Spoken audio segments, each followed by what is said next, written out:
అంభోరుహశాల కుంతలాయై అతిప్రవాసామ్రజటాధరాయ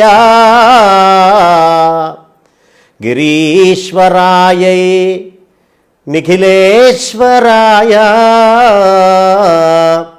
నమః శివాయై చ నమః శివాయ. ఆ స్వామిని తలుచుకుంటేనే ఒళ్ళు గగురు పొడుస్తుంది. కార్తీక మాసం ప్రత్యేకత ఏంటి అంటే, చంద్రుడు మొత్తం 12 నెలల్లో భూమికి బాగా దగ్గరకు వచ్చేటటువంటి మాసం ఏది అంటే కార్తీక మాసం. కార్తీక మాసంలో ఆయన చాలా దగ్గరకు వచ్చి ఆయన అమృతమయమైనటువంటి కిరణాలని ఈ శరదృతువుల్లో ఇస్తారు. ఈ కార్తీక మాసానికి ఉన్న ఇంకో మహాత్మ్యం ఏంటి అంటే, నిన్నటిదాకా వర్ష ఋతువు, బాగా వర్షాకాలం, వర్షాలు చూసాం. ఈ వర్షాలు నీరు మొత్తము బురదగా సాగుతూ ఉంటుంది, ఎర్రగా ఉంటాయి ఏ నదుల్ని చూసినా.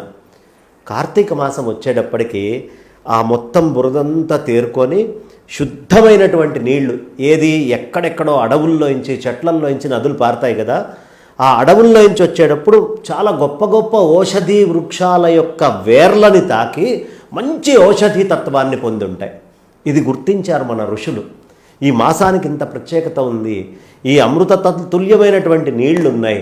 అన్ని మొక్కలకి అమృతాన్ని ఇచ్చేటటువంటిది చంద్రుడు.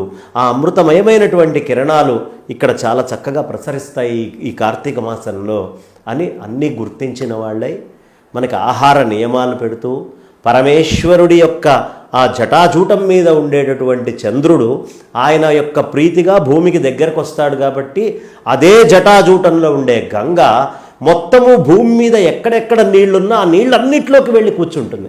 కార్తీక మాసంలో, తులామాసములో గంగా నది అన్ని చోట్లకి వెళ్ళి ప్రతి ఒక్క జలాశయం దగ్గరికి వెళ్ళి అలా ఆ తల్లి తిష్ట వేసుకుంటుంది. అందుకనే కార్తీక మాసంలో చేయాల్సిన పనులేంటి అని అడిగావు.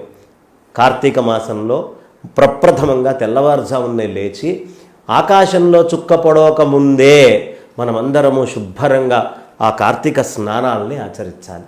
స్నానాన్ని ఆచరించిన తర్వాత పరమేశ్వరుడి యొక్క క్షేత్రానికో విష్ణుమూర్తి యొక్క క్షేత్రానికో ఖచ్చితంగా వెళ్ళి అక్కడ నమస్కారం చేసుకొని స్వామిని అర్చించుకోవాలి. ఆ తర్వాత కార్తీక పురాణము ఇత్యాదులు చదువుకోవటం, నక్తము అనేటటువంటిది ఆచరించాలి. నక్తము అంటే రాత్రిపూట మాత్రమే భోంచేయాలి. ఎందుకు? భూమికి చంద్రుడు చాలా దగ్గరకు వచ్చాడు కాబట్టి, చంద్రుడి యొక్క శక్తి చాలా విస్తృతంగా ఉంటుంది కాబట్టి, మనం తిన్న అన్నము చంద్రుడి యొక్క కిరణాలు ఉన్నప్పుడు కనుక అరిగితే కార్తీక మాసంలో ఉండే సోమశక్తిని మనం పొందుతాం. మనకదే సూర్యుడి యొక్క శక్తి కావాలి అంటే మాఘమాసం, చంద్రుడి యొక్క శక్తి కావాలి కార్తీక మాసము. కాబట్టి ఈ కార్తీక మాసంలో ఆ చంద్ర కిరణాలని బాగా లోపలికి తీసుకొని పెట్టుకోవాలి అంటే నక్తము, రాత్రిపూట మాత్రమే భోంచేయండి. చాలామంది డైటింగ్లని అవని ఇవని రెస్ట్రిక్షన్స్ వాళ్ళు పెట్టుకుంటూ తినకుండా కూర్చుంటారు కదా. ఇది బ్యూటిఫుల్ రెస్ట్రిక్షన్స్ మన ఋషులు మన ఆరోగ్యాన్ని తెలుసుకొని మనకిచ్చింది. ఈ కార్తీక మాసంలో ఉదయం అంతా తినకుండా రాత్రిపూటే కనుక మీరు తింటే ఆరోగ్యము వస్తుంది. డైటింగు మీకు చేసినట్టు ఉంటుంది. శక్తి బలము అనేవి కూడా చాలా విశేషంగా పుంజుకుంటారు.